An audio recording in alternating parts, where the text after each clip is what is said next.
Hello, everyone, and welcome to the Housekeepers podcast. Dare I say, the cleanest hour in podcasting. I am very excited to be meeting, actually, for the first time, Dushun Hogan, the president of Cleaning General Janitorial Services. The Cleaning General. I like the name, Cleaning General, by the way. It's a pretty badass name, the Cleaning General. Dun, dun, dun. I like it. I used to have a housekeeping manager. She was actually a district manager, and we called her the general because she was a hard ass. So it was pretty great. Anyway, Dushun, thank you so much. Welcome to the show. How you been? I've been good, Ralph. How you been? I'm doing really great. I appreciate you coming on and joining me. You're in Springfield, Illinois. Is that right? That is correct. The capital city of Illinois. The capital of Illinois. So, is that where you're from? Is that where you grew up? Originally, I grew up in Chicago. Been here in Springfield for a little bit over a decade now. It's home. It's a good community, a family-oriented community, and so forth. Yeah. So then you actually grew up in Chicago, like you went to high school in Chicago? Yeah, not really. How old are you? I guess I was guessing. I was like, yeah, he looks like he's in 30. Maybe you're 30, right? So I don't know. Well, it's a funny story. Well, it's not really funny, but I moved by the time I finished my middle school year in Chicago, then I moved to the West Coast. My parents had a job opportunity that better fit at the time. And from there, that's when I finished my high school year in the state of Arizona. Oh my gosh, in Arizona. Wow, so you've been all over the place then. I guess you can say that. So tell me about growing up. Like, so you grew up as a kid in Chicago. What was that like? It was just like you're in the metropolitan city. But one of those city kids? Yeah, pretty much. So as far as for what we do, we provide commercial cleaning services here in the Springfield area. We provide, give me 1 second. We provide stripping and waxing, tile and grout cleaning, and as well as carpet cleaning. So far, we hold a good portion of our accounts in Sangamon County. Okay. You didn't want to talk about growing up? All right. No, I mean it's the same story. I'll tell you, nobody's stories usually the same, and really all I was trying to get to is to try to figure out. You're having a flash there. Trying to figure out how you came to the cleaning industry. How did this happen? Were you always in the cleaning industry? Were you raised in it? Were you born in it? Were your parents in it? It was actually a funny story. So I was working at a McDonald's, and I had got fired from McDonald's. So the next morning, I was on my way to the library, and as I was walking to the library, I started to have a conversation between me and God, and I asked him what was the next thing that I should do. And as soon as I got done with our conversation, that's when 2 cleaning trucks rolled by. Right, a coincidence. Make a long story short, another cleaning truck went by, and that's kind of how we got started. So rather than looking for job applications, I kind of just started looking for ways to start a cleaning business. How old were you?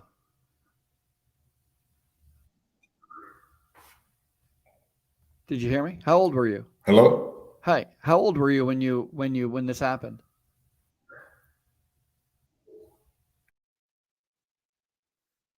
Can you hear me, buddy? I can hear you. You can't hear me? Technical difficulties, no worries. Sometimes when we're doing having a conversation on the phone like this and we're using the internet and then somebody texts you or emails you or something, what happens is that'll take over the sound for some reason, and you won't be able to hear me. Or sometimes that's the answer. Okay, that's a little bit better. I think I got you now. All right, you can hear me? I probably lost connection. Yeah, I can hear you. Okay, good. So I was asking, how old were you when this happened? How old were you when you decided to start your own cleaning company? 25. Oh, wow. Very early then. That's good. Good for you. What was your first contract like? Did you go after residential, commercial, construction? What'd you do? I started off in residential.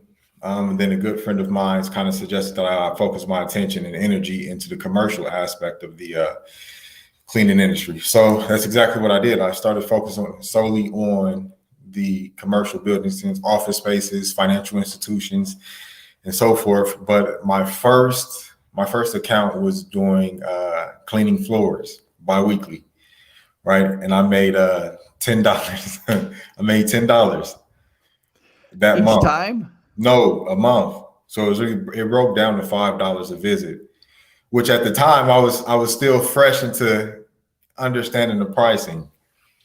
What were you doing? What was cleaning floors looking like? What kind of space was this? Was it VTC? Were you buffing? Were you side to side? What was the cleaning meaning? It was tiled, ceramic tile. Oh, ceramic. So you're maybe doing some S&Ding, some scouring and disinfecting. Mm-hmm.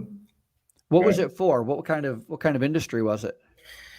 So what they did was they provided background checks, DNA testing for the court systems.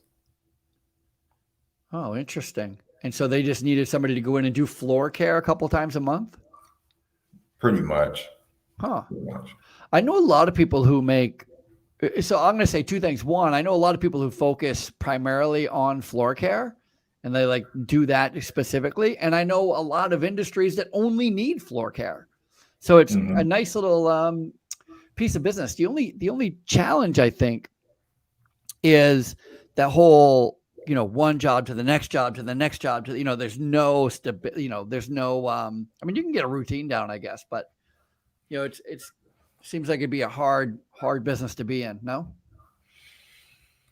I mean, starting out, yeah, until you get that routine down, but it's just like anything else, just kind of figuring out and making some mistakes along the way until you get that perfect niche.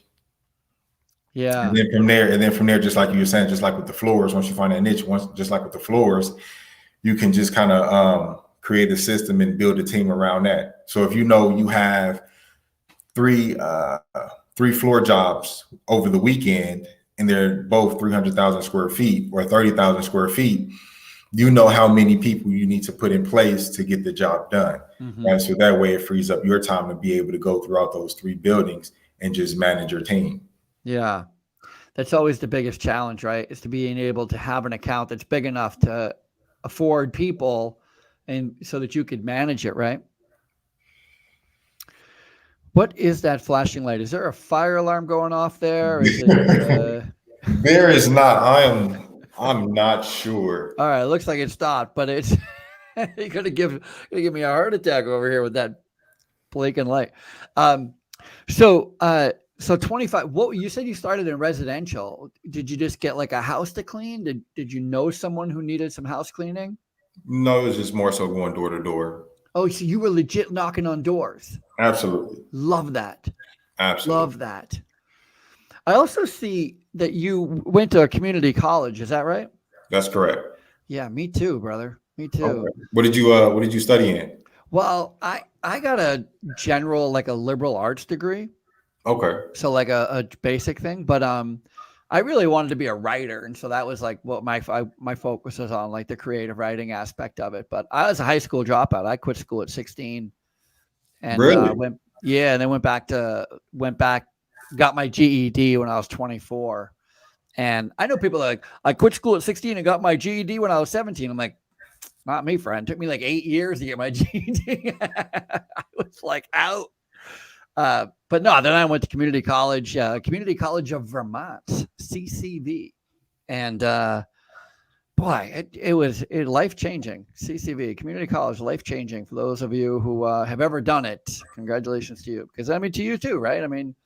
Absolutely. I mean, absolutely. Let me come out here. You're moving on.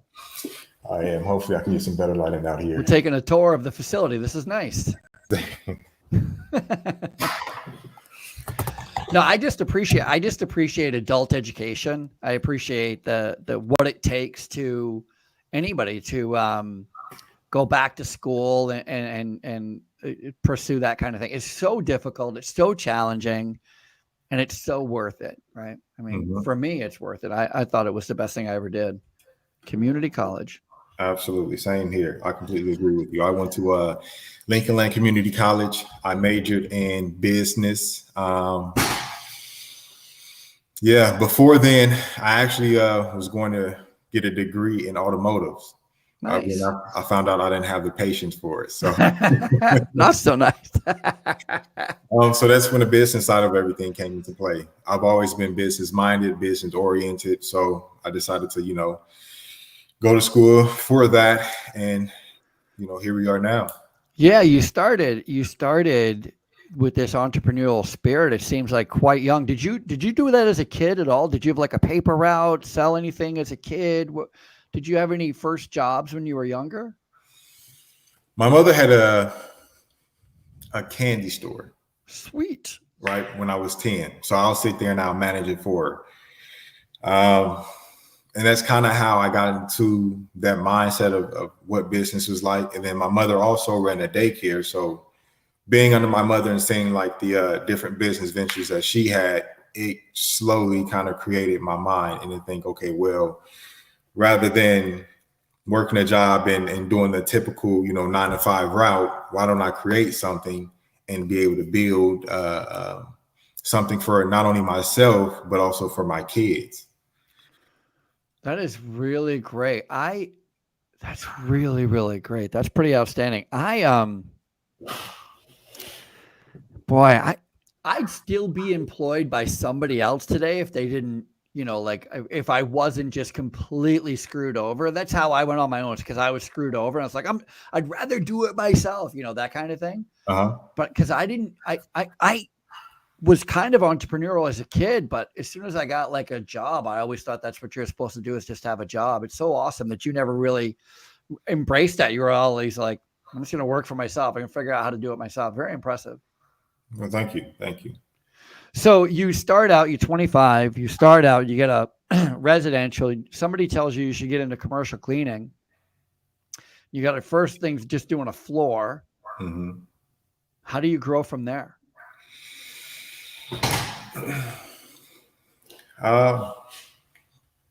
Just taking it day by day, right? Were you doing like cold calling? Did you knock on doors? Yeah. I mean, how did you even get jobs? And in that sense, it really goes back to when I did it for when I started the residential cleaning, right? Went door to door, making a bunch of phone cold calls, just going to networking events, soliciting my name, my business, passing out business cards, and just trying to stay as visible as possible without, crossing that borderline of being irritating. It's a super fine line, right? And most of us, we're either, what I find is there's two different kinds of people. There are people who are super scared of that line, right? Mm-hmm. Like we don't even want to get near it.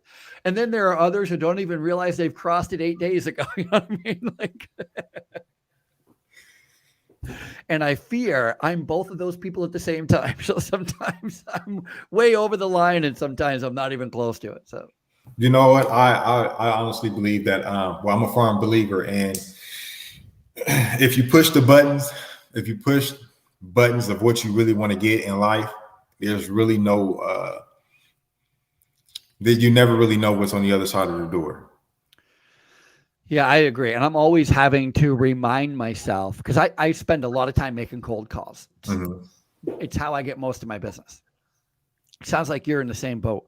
And, because we're always, one of the biggest challenges I have, I'm sure what you have, is nobody knows who I am and they don't know what I do, right?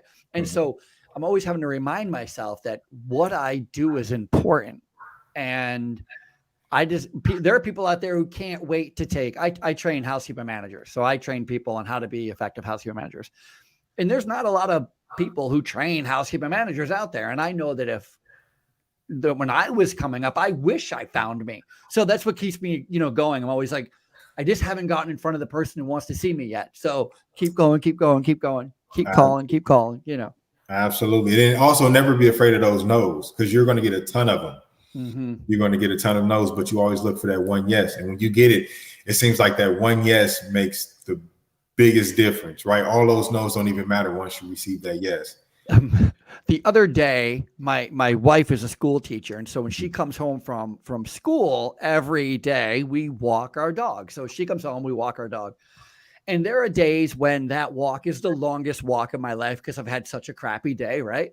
And then there are times when I've had such a great win. I just got off the phone with a prospective client, somebody who's looking to train housekeeper managers, and it's like that walk could not be far enough. You know what I mean? I floated the entire time, right? Absolutely.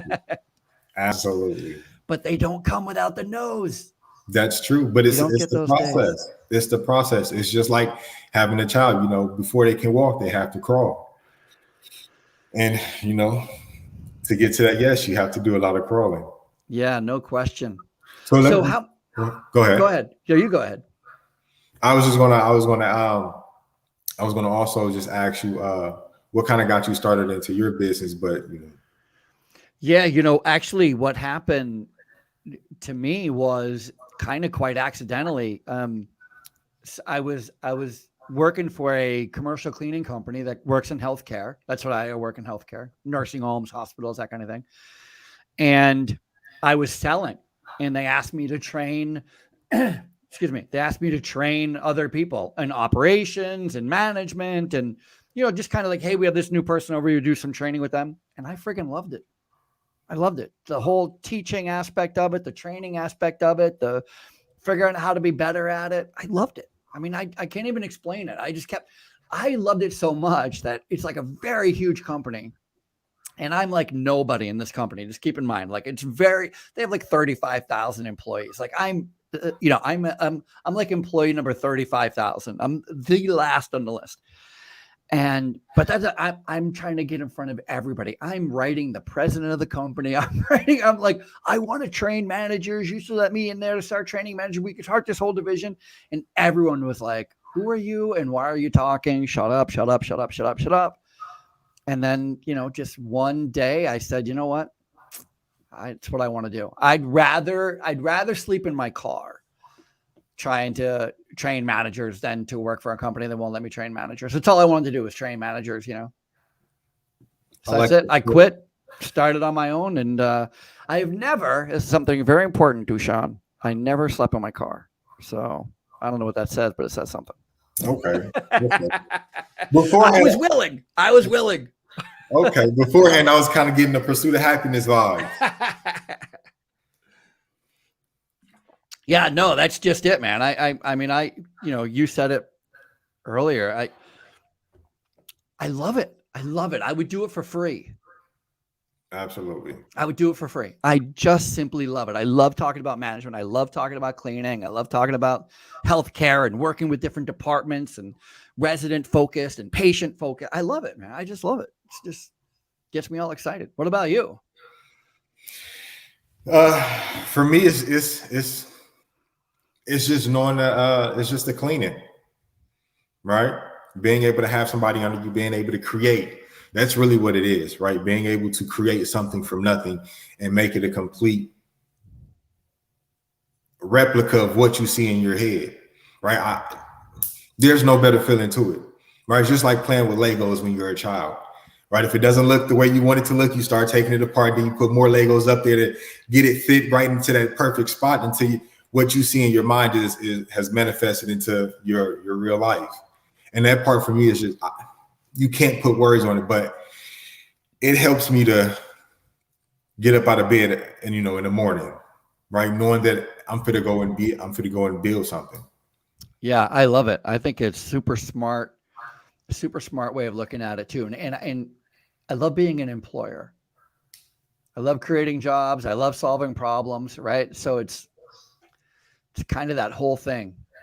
I mean, and that also comes along with, building, right? You have to make sure you build the right environment. You have to make sure you build the right team. You have to make sure you build the right systems for your business. So it all comes into play. And just, having that whole building aspect of everything makes it that much more enjoyable. Outside of, seeing that the positive side of when you go into a building versus when you first get it. And then after you've had it for a certain number of months, and just to see that transformation, like that's another thing about it I like. So yeah, I agree. It's one of the most satisfying for those of us who enjoy seeing things transform or go from dirty to clean. mm-hmm. There's not a better business than this one. I mean, it's because you can literally just walk in one day into a real big mess and leave the hero, right? Just leave and everything is in order and where it's supposed to be and how it's supposed to be. And, I don't need to tell you, cleaning is the most important thing. One of the, hands down, it says, cleaning, a clean facility, a clean store, a clean hospital. You know what it says? It says, we care. Absolutely. That's what it says. It says we care. And if you're currently looking at your place of business and it doesn't look like the people there care, you should know that everybody thinks you don't care. That's what it says. Everybody thinks it's you, even though it's not you. Right. Even though you're not the one in charge of housekeeping or the cleaning. If you own the building, if you're managing the building, the hospital, the store, the factory, they don't think you care if it doesn't look like, you care. So what do you do in that? Let me ask you a question. What do you do in that sense, being that this is your field of expertise? Yeah. What do I do in what sense? If you've ever had to manage a team to where you go in and their building is just absolutely filthy, right? Happens all the time. As a matter of fact, most people don't hire me unless there's a problem. So, because I work in healthcare, I'm working with an existing team already in place. There's already a cleaning team there. Mm-hmm. They're usually in-house doing it themselves, and they're not doing a good job. And it's two things. First and foremost, I want to talk about the actual customer and how the customer can be the problem. And it's a legit thing. The customer can be the ones creating the mess. And it's very smart there are really smart ways of managing customers. And I think the company that does it the best is Walt Disney World. Walt Disney World manages who else does it really good about who gets their customers to manage is airlines. So airlines and Walt Disney World. So Walt Disney World, first and foremost, if you've ever been, they have a ton of places where you can buy food. And there's this whole street just lined with food, restaurants and vendors and grab and goes and all this stuff. And right down the center of the street, every 10 feet is a red 55-gallon trash barrel. Every 10 feet. Every 10 feet. It's red. It's bright red. It's got Disney characters on it. But there's no question it's a garbage can. And you know what that does? It affords people to do the right thing. And if you give me a place to put my trash, I will put it in there. If you don't give me a place to put the trash, then I won't. I will only carry it for so long. Absolutely. And I'm not putting it in my pocket, right? And that's how trash gets accumulated on the streets. There's not enough garbage cans. So providing garbage cans is one of those ways that you can manage your customers, which is very important to think about. If you look at airlines, the airlines is one of my favorite stories regarding the unions and the cleaning and during the 80s, there was this big push in the 90s, big push with fuel prices and airlines and unions and wages and all this coming to a head where they were constantly having these problems where you used to get on an airline and you got a blanket, a pillow, a full meal. And now, there's no pillows, there's no blankets, there's no meals, there's a drink cart. You're lucky if you get any choices. It's very limited because of all the resources. And so as they're cutting back, they're used to have, and some airlines still do, I imagine, but I don't know of any. But that doesn't mean it's not true. But they used to give cleaners 7 minutes to clean between flights. And like I said, they still might. In some flights, maybe they still do. But they used to give us 7 minutes to clean. So a flight would land, they'd deplane, housekeeping cleaners would jump on the airplane. We get 7 minutes to straighten up, disinfect the whole thing, empty the trash, clean the bathroom, in and out, 7 minutes, they'd start loading the next plane up, right? Mm-hmm. And then overnight, we do a deep clean. All planes, even to this day, are deep cleaned overnight. That's when we're really getting in there to clean them, is overnight when they're parked. Well, because they were trying to cut back in budgets, the housekeeping or the cleaning was also being put on the chopping block. And so then it went, all right, who's going to do the cleaning? And so then the airline said, well, the flight attendants can do the cleaning. Well, the flight attendants lost their mind over it. There was no way they were going to be the cleaning. We're not housekeepers. We didn't take this job to be a cleaner. It's that kind of thing.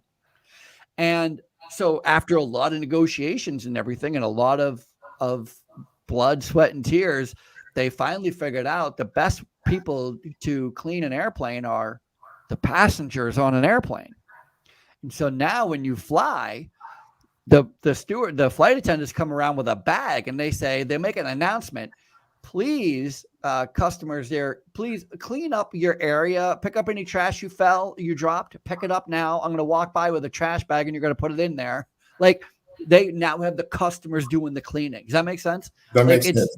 They initiate the cleaning without having to say it. So now the flight attendants are basically putting seatbelts together, making sure the armrests are down, and picking up any debris that's left over. But it's very minimal because they've been able to figure out how to get the customer to clean up. And that is in healthcare.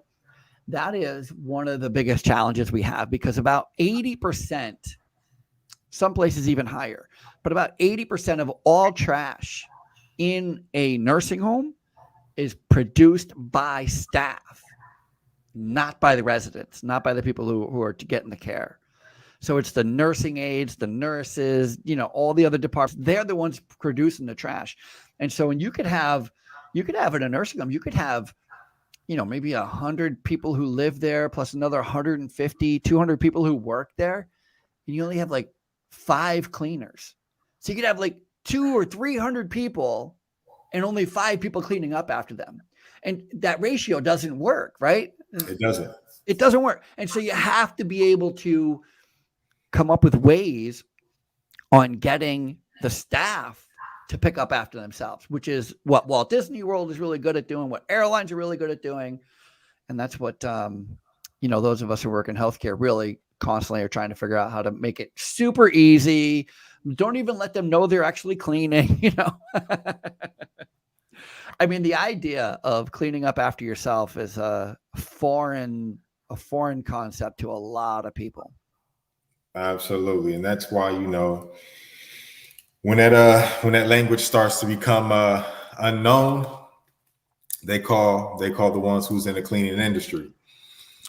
Yeah, and thank God for commercial cleaners, because there's always been and there always will be a need for professional cleaners, for professionalism in the cleaning industry. It's just that important. It really is. Absolutely. It really is. Absolutely. And it's you never really know of a service or need a service until you need them. Yeah, and the cleaning industry is the 7th largest industry in the world, and it's that big for a reason, and it's because all other industries aren't in the cleaning industry. I've never met a factory owner who said, hey, by the way, not only are we making these widgets, but we also want to make sure we have a good cleaning crew. No, they want to focus 100% on widget making, and they want to hire somebody to do the cleaning. Mm-hmm. That's it, Absolutely. It becomes a level of it becomes a form of, convenience when you know that you don't have to take your trash out every day, when you know that you don't have to worry about wiping down your desk, the crumbs off the table in the break room, cleaning the microwave. When you don't have to worry about this stuff, it makes your job a lot more easier. Yeah, I agree. And again, you're talking about the employee break room, and that is such a huge challenge for us in healthcare, because every healthcare facility that I work in has a sign that says, your mom doesn't work here, please clean up after yourself. Mm-hmm. Because people just they leave dishes in the sink, they don't cover their food in the microwave so it explodes. I mean, they spill stuff in the refrigerator and leave it. I mean, it can get really, really challenging. It can get real. Like I said, you're talking about 300 to 5. I mean, there's no competition. I mean, it can be really challenging for cleaning if they have to clean up after people who have absolutely no care. I worked with one guy who said that when he was hiring for nursing aides in a nursing home, that he told them as part of their job, they never have to pick up after themselves. Imagine that as a recruiting tool. Hey, you come work at the Target supermarket. By the way, one of the best benefits we have, you can just drop stuff on the floor. That's right. We have somebody come in and pick it up for you. You don't have to worry about that. You're too good to pick up after yourself. Don't do that. That's not what we have you here for. That's legit how he approaches it. It's so terrible. And every building he works in, by the way, is the most disgusting, right? Because obviously, you can't keep up with it. Right. I mean, you can't keep up with it. I mean, the guy's a complete, I don't even know what he is. It's the opposite of helpful. The opposite. Totally disrespectful to people in the cleaning industry, which is, of course, another one of our biggest challenges. People don't respect cleaners. Not everybody. I mean, there's a lot of that, though. Yeah, you're right. You're right. Most cleaners are looked at as being under the bottom, the totem poles, right?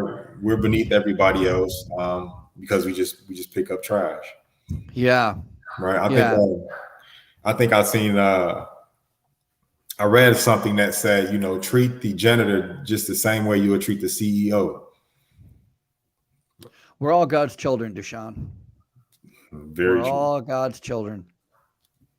Amen. Yeah, it's a weird thing. It's a weird thing.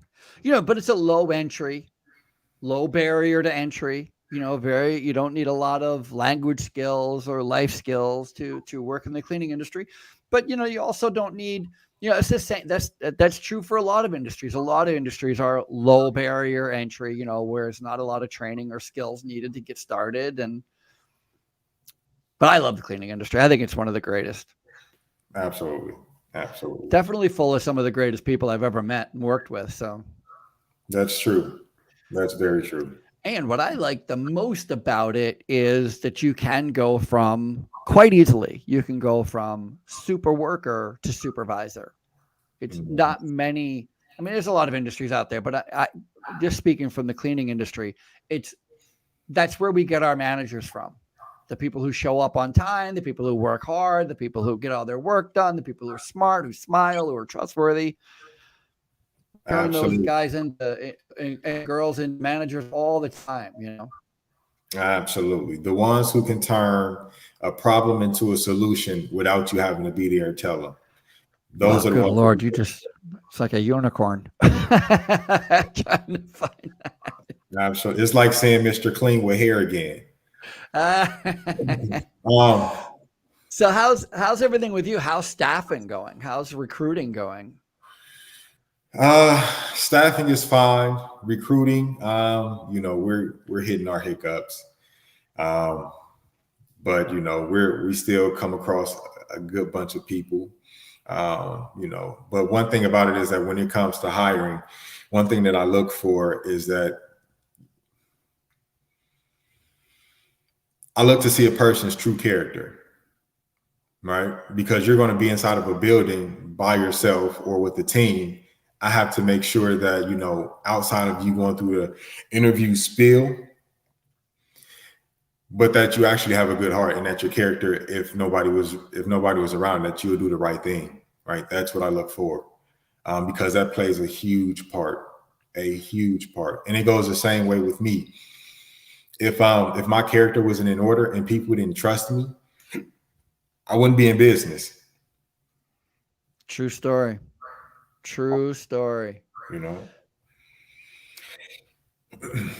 And it's so funny too when you say that, because it's on both sides. Not only do we have to be trustworthy to our customers, but we have to be trustworthy to our employees. People, if we get contracts but people don't want to work for us, we're screwed. Mm-hmm. If people want to work for us but we can't get contracts, we're screwed. Absolutely. Absolutely. It's I know so many people who struggle with a lot of people struggle with the principle of I'm not here to make friends. Like, what the hell are you doing here then? Mm-hmm. What are you doing here? Could you just understand what it means to say or to act in a way that you don't care about other people, because you're not there to make friends, and so that gives you some type of a license to be unkind or flippant with people. And when a situation like that comes up, me personally, I tend to get rid of them, right? Because one bad apple spoils a bunch. Yes, And sir. just like cancer, if you let it sit for too long, it will destroy your whole entire body. So I get rid of the naysayers, and then I focus on solely those who come in with a positive attitude and who's ready to get the job done. When do you work the most? Are you like from a 5 to 9, like a PM, or do you do a lot of day work? What type of? I'm just thinking about who you're drawing for employees. Is it all kind of like piecemeal work, or is it pretty steady? Like for me in healthcare, we work during the day. We work from 7 to 3. Mm-hmm. So we work 7 days a week, 7 to 3. But I know that's not the same for a lot of commercial cleaners. A lot of times they're just like a 5 to 9, a 4 to 9, a 4 to 11. Not at all. Not at all. I am more so from a 6 or 7, depending on what time the building closed, until you're finished, right? Because I solely believe you cannot give your best when it comes to cleaning as well as being effective if you want to give your staff 4 or 5 hours to get the job done. Yeah, it's impossible, because now you're going to have issues that's going to rise up later on down the line, like build up on dust, cobwebs, the carpets not being properly vacuumed, trash being missed because you have your team running to try to hurry up and meet that deadline. Oh, I don't do that. That's one thing I do not do. From the time that you get there until the time that you are done. If that takes 5 hours, it takes 5 hours, right? As long as you are doing the job efficiently and effectively according to our standards, you won't have any problems. You will not have any problems. And you know what? The standard that we have in place is a standard that I had to work on throughout the years. And because of this, it allowed me to keep my client retention rate pretty high.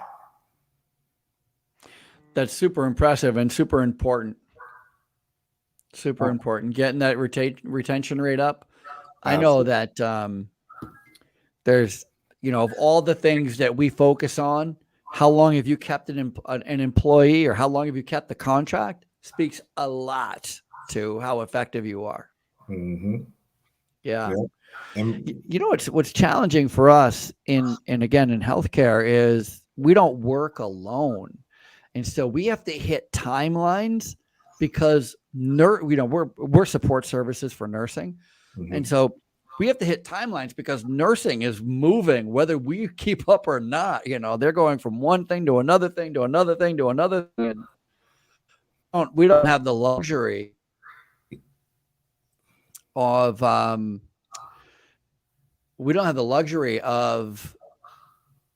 like saying we're going to give it the amount of time it needs. We don't have that luxury, Mm-hmm.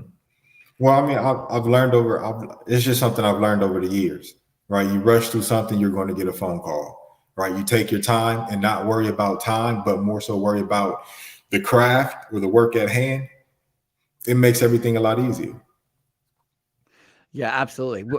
I'm just saying that we have to write, we do work loading exercises where we write down exactly how long it takes. And by the way, that's such an important thing to say, is that I never dictate how long it's going to take to clean an area. Well, let me say this. With each building, I go in and I do the work myself.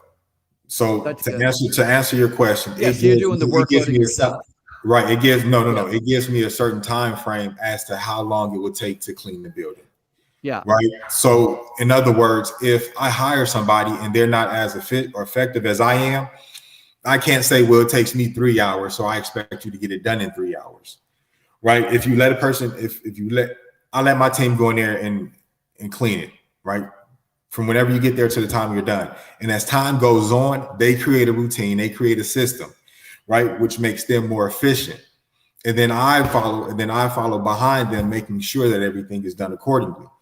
And if there's any type of critiques that needs to be done, then I put my routine in place on top of theirs. So it just adds that little bit more of a critique, right, in their form of professionalism. Yeah. It's so funny because I used to always have my best housekeeper or my best cleaner train my brand new cleaner, and it always bit me in the backside because my best housekeeper or my best cleaner has all kinds of shortcuts that they've learned and developed over time that are super effective, but only because they've learned the intent and how to get around it and how to take these shortcuts. But if you just show somebody just the shortcuts, they won't get it. They won't do as good of a job, right? So I've had to go, all right, now I'm going to do the training. I'm not against shortcuts. I'm just against teaching shortcuts before we teach the fundamentals. No, I don't teach shortcuts. Yeah, no, I know you don't. I'm just saying. Okay. Yeah, I'm sorry. No. I'm just saying you're talking about how you go in, you establish a routine, you figure out how long it takes, and then you hand it off to your team, and then they get in there and they start doing it themselves. They take your framework and they start working within your framework, and you're still, of course, there to make sure they're getting it done properly, but they're figuring out how to do it a little better than you are. Not necessarily. Let me say that's happening to me anyway. Okay. That happens to me anyway. And not because I don't spend, it is because, if you're doing it every day as opposed to not doing it every day, I mean, you're just a little better at it. You're a little faster at it. You know where you can cut a corner without getting in too much of a hassle. Right. Well, we don't, I definitely. I'm not. When it comes to training, we teach each new hire. Yeah. We teach each new hire. We show them the process. We show them the strategies. We show them the routines. Yeah. And then on top of what we teach them, they add their own critique to it. Yeah. So they're fully trained. Yeah, no, I wasn't advocating for shortcuts. I was simply acknowledging that they exist. I have been schooled by some old time housekeepers, I got to tell you, where I thought I was I knew it all, and then I had a housekeeper do an inspection on me, and I was like, "What?" She goes, "Let me look at your room." I was like, "Go ahead." She found like 8 things. I was like, all right, get out of here. What are you doing?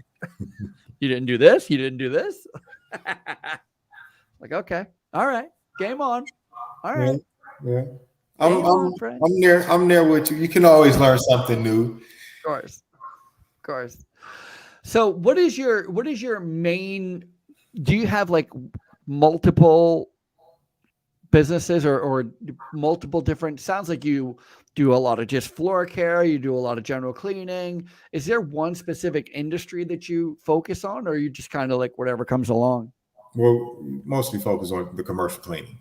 Yeah, but I know, but like, are you doing Class A offices? Are you doing factories? Are you doing healthcare, like dental offices? Or is it schools, stores, malls? I'm just curious if you have a specific industry or a specific focus that you've been working on. It'll just be the office spaces. Yeah. Yeah. Class A office kind of things. Absolutely. 9 times out of 10, we'll get a referral for dental care, or we'll get a referral for, a car dealership, and then we'll tag it on. Car dealerships are a nice piece of business. They are. They're a nice piece of business. Easy to maintain. They don't have a lot of wear and tear. Absolutely. The only problem with car dealerships is they're open so dang late. Yep. Not as bad as restaurants, though.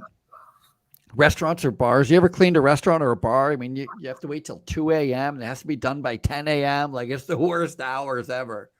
I have. I've had to clean a restaurant, but thank God they were closed at 8 o'clock. So Oh, nice.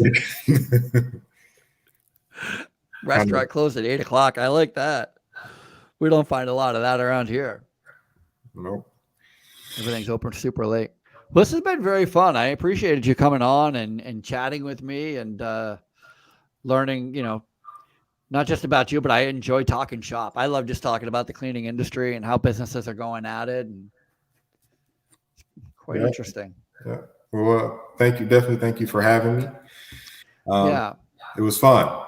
Yeah. Are you recruiting right now? Are you looking for anybody right now? Are you trying to hire? Are you still expanding? Like, if somebody was trying to get a hold of you, how would they? Well, we currently I just hired 2 new people. So right now we have everybody that I'll need. But if anybody wanted to, if they were looking, you can call me at 217-502-4108 or find our information on cleaninggeneralspringfield.com.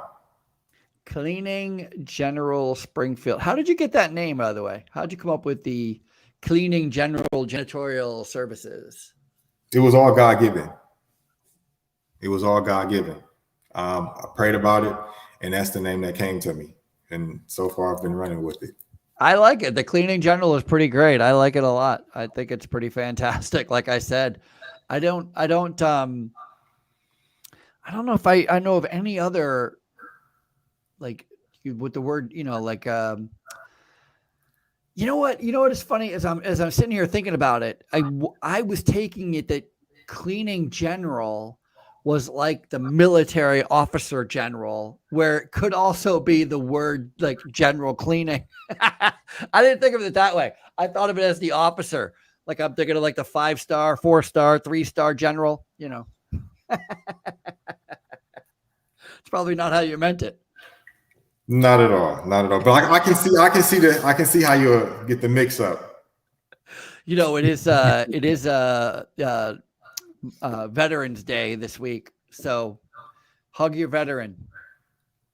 You do the same, buddy. November 11th. Hug your veteran. It's Marine Corps birthday, November 10th.